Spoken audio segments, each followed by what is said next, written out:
Hello, families. I am Deanne Kidd, and I'm an educator in North Carolina schools. I am reading today a book called Daydream with Max and Molly. It's written by Todd and Jackie Courtney. As I go along through the story today, I'm going to give you some ideas that you can do with your little learner at your home. Daydream with Max and Molly. It's Max Rhymes Children's Series book. And again, this is the title page. So we want to talk about what this page is used for. And the cover of our book and title is there as well. As soon as I wake up, I always dream of happy places. I think of what I want to be someday, and I see my students with happy faces. So you see here, he's daydreaming about what he's going to be one day, and how he's thinking about happy places. And you can talk about how waking up in the morning and thinking about happy things, or waking up in the morning and thinking about things that make you mad or sad, how that can have your day be different. You also have rhyming words on this page. You have places and faces. Places, faces. The next thing I do is walk into Molly's room. I see that her face is gleaming, which tells me she's still dreaming. Gleaming, dreaming. You can see those words there have gleaming, dreaming. So what is Molly dreaming about? What does she want to be? How do you know? Yeah, I'm looking at her little thinking or dreaming bubble there. You can see that she probably wants to be something in the medical field, a doctor or something to that effect. When we're both through, we focus on what we want to do. We always help each other because we are sister and brother. So sister and brother, talk about that. Always good words to say. If they don't have a sister or a brother, then this is a good talking point for that. And then you have through and do as your rhyming words.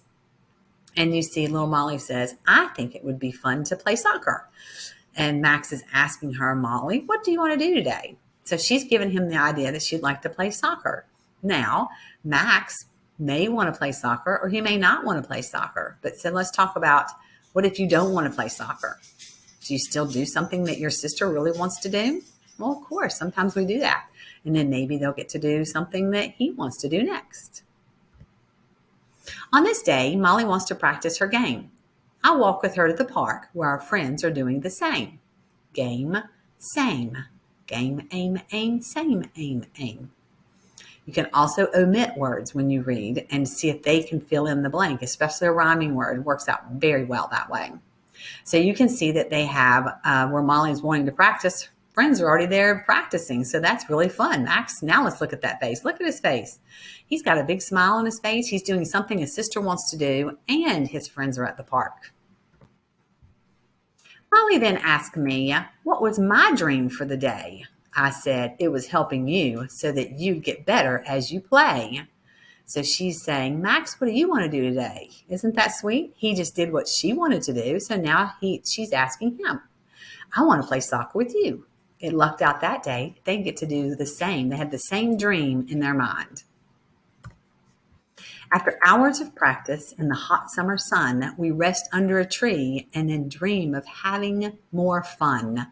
And now look at their little dreaming bubbles there. You can see. So Max is thinking about playing soccer with his sister. And Molly is dreaming about, playing soccer with her big brother. And then you can talk about how sometimes your dreams are going to be the same and sometimes they're not going to be the same.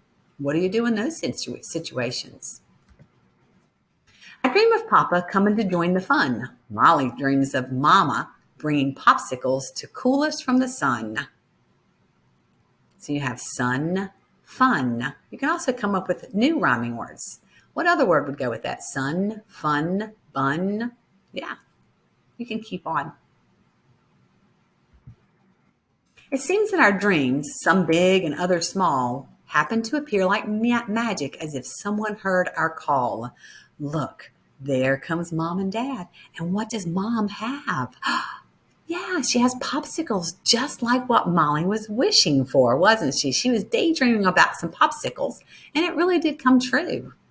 And you can see the talking bubble of Max and Molly saying, "Hi, Papa. Hi, Mama." And then you see the talking bubble of Papa saying, "Hi, Max. Hi, Molly." Before the day is over, we lay in the grass and use our minds to see. We dream of what is to come because dreaming is always free. Now, a good talking point here is to talk about how you can be in a bad mood and you can be angry and you can be upset.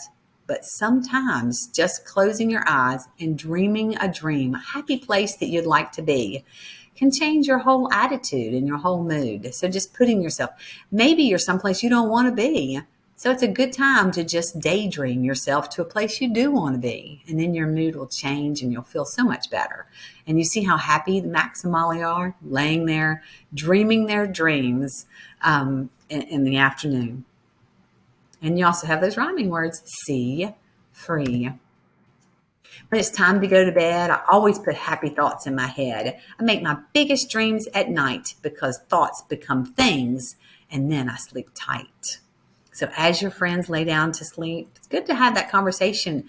What do you think about when you close your eyes to sleep? Have that, tell them what you think about when you're laying down to go to sleep. It's nice to have those conversations and puts you so much closer to your little learner. And at the end of our story, we have all of our characters. And this is a great story to go back and think about what happened at the beginning of the story. Where were they in the middle of the story? And what happened at the end? So you can do that first, then, and last. What was the problem in the story? Was there really a problem in the story? They didn't seem to have a problem because they both wanted to do the same thing, and that worked out well.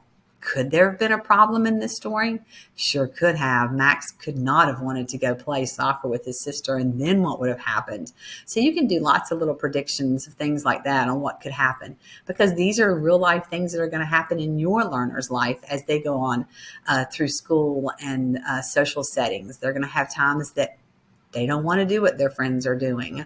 What can they do? Can they think of a good compromise? And talk about that word compromise.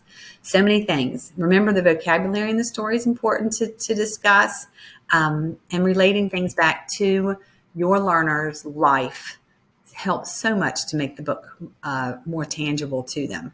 And on the back of our books, the Max Rhymes books, you will see all of the QR codes with the Max Rhyme Foundation activities and things. So go check out that website and see the different things you can also bounce off from after reading the story. Thanks for spending some time with me.